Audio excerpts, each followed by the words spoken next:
here is a thing, which you all can classify. Yeah, it's the second Second order. So, I like this answer actually. It's a function. It's a spring. Oh, cool. I can do that. Okay, and then it's second order. linear homogeneous with atomic coefficient. What did we call this? Squandle last time? Linear, homogeneous, constant coefficient. Oh, yeah, that's really fun. What? Yeah, we came up with some weird acronym last time. Second order linear, homogeneous, constant coefficient, Ordinary differential. ordinary differential equation. So I think the I contributed, I promise.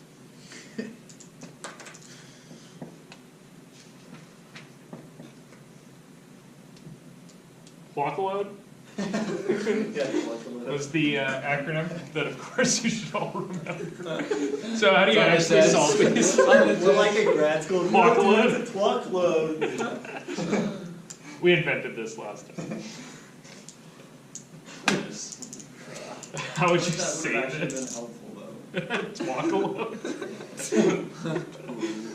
Okay. Is that All right. What? I don't know how to say the number two. Why don't you just Keep put a T saying there? Why would you put a T? Clock load. No, 'cause Or second. Oh. I'm saying it or it could be a 12 or something. Whatever. Anyway, the point was, how do you solve this thing? oh, do you you do? take the coefficients of each one of them. You just take a guess that's really nice and gets rid of things. Yeah, guess y equals e to the rt. Good. You guess y is e to the rt, You're it. and you get, well, first you spend a second to differentiate, right?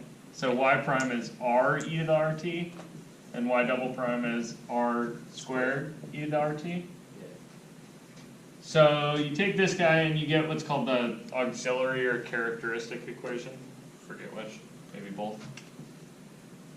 So you get r squared e to the rt plus r e to the rt. 2r Oh yeah, plus 2r e to the rt. plus Yeah, 4 see why? plus 4 e to the rt. Where'd the 2 come from? That coefficient on the thing. And then y prime. Yeah. And then plus 4 e to the rt. 4 e to the rt. And this is supposed to be 0, right? Yeah, so you can just like get rid of the e's because it's annoying. Yeah, and then you like thwack the e's off of here.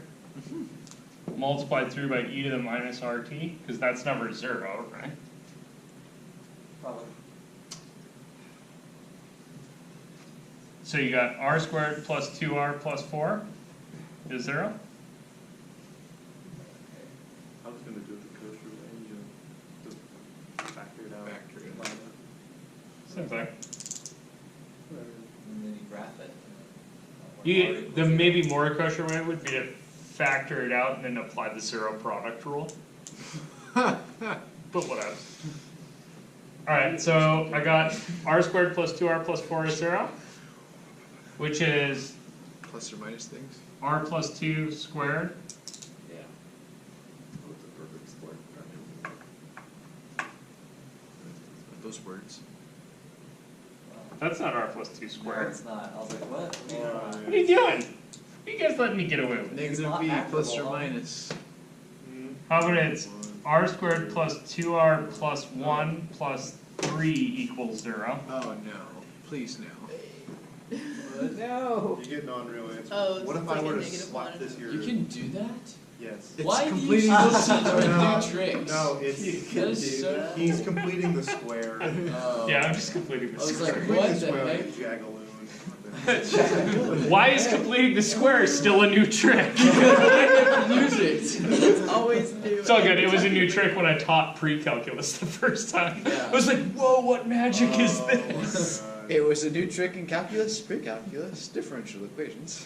Alright, so Why does my linear algebra? how do you solve this Leave though? the square Oh, of you the just matrix. say, oh, r is equal to 3i minus 1. Call it a day. Did you guys see that? Like, dude, what the heck? 3i minus plus Yeah, 1. we can use I So, again. square root both sides, right? So you get r plus 1 is the square root of 3i. It doesn't like it. So r is -1 plus the square root of 3I. And then you're like, dude, where the frick did my spring go?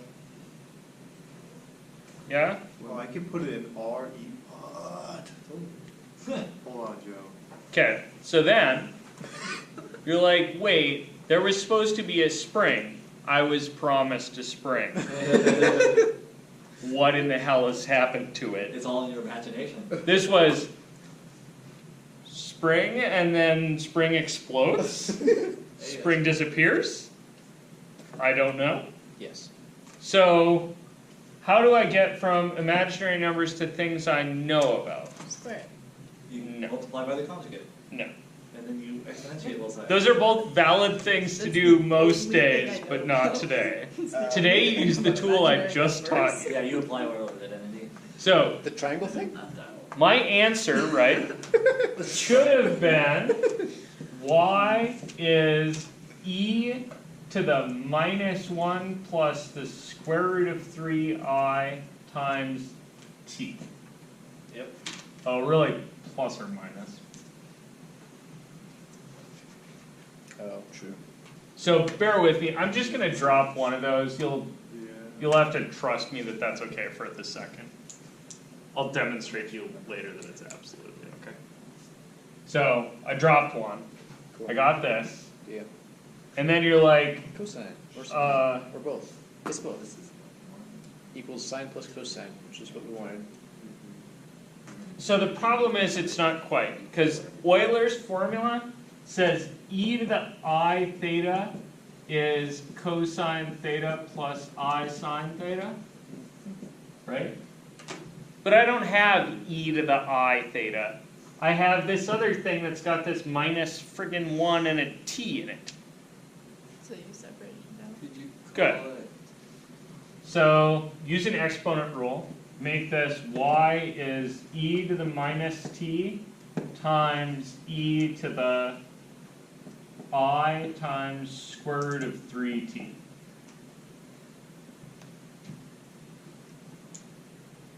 Okay, see that? Okay. Okay. Then, leave this part alone and apply Euler's to that, Right.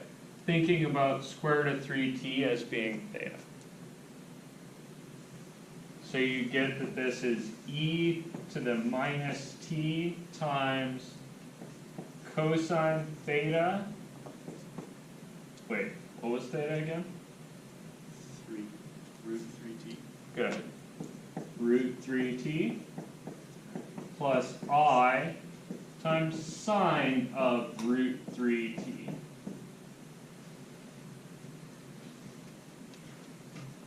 You guys see that? And then I was supposed to get two solutions. You guys see that? And now you have some real ones and some not real ones. Yeah, I got some real ones and some not real ones, and I was also supposed to get a constant somewhere. Oh, God. You guys remember that? Way back in the day, there was supposed to be a constant. So, I claim that you have here two solutions and that you can put constants on them. So, I have this guy. I'm going to just make this my solution.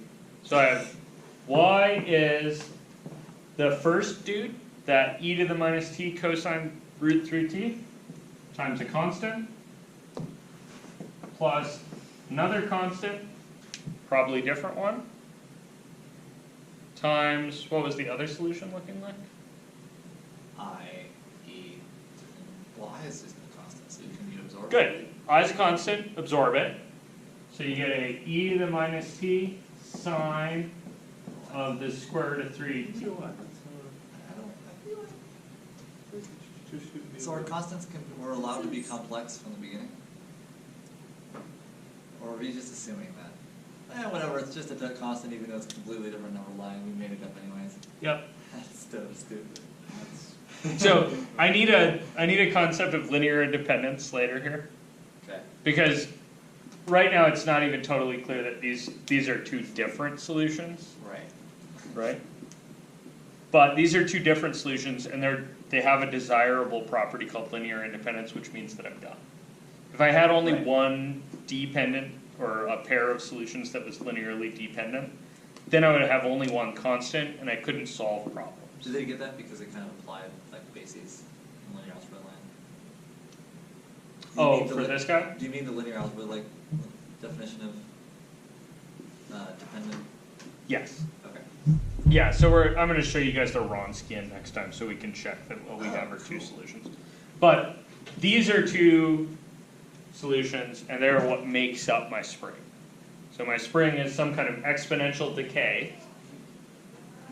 And you can actually tell from the kind of solution you got what's up with your spring. This spring has some decay constants, right? You guys see that?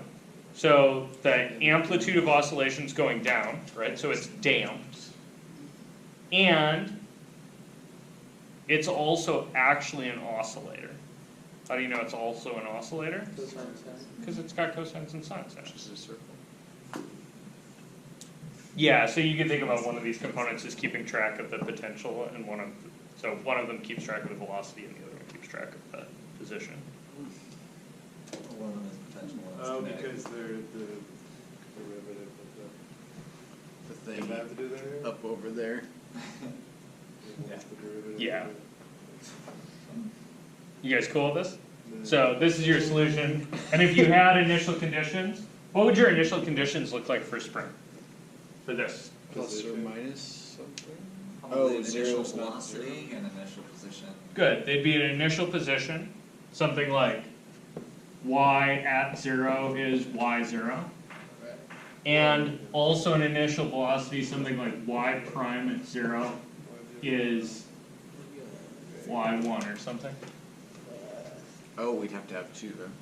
Yeah, and you need two, because if you're gonna have a second order differential equation, Probably have two things going on. right, you had to take two antiderivatives kind of to get out of it.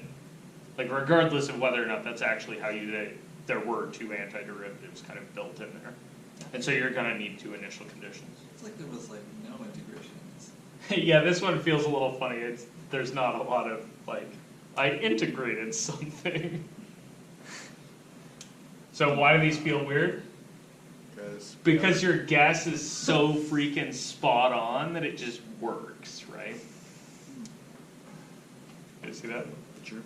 Alright, so this is kind of how you apply Euler's. The big thing is that you get this part out of the imaginary and this part out of the real. Your, So whenever you get R is A plus BI, your Y is going to look like some constant times an E to the AT cosine BT plus some other constant E to the AT sine of BT. And you can just straight memorize this if you want. And the plus or minus, we can get rid of that because of the constants, or? Yeah, I'm dropping that plus or minus because I'm going to complex lamb and then coming back, and it turns out that it doesn't matter in the wash. If I kept track of it, I'd suck it into the B anyway. You guys good with that?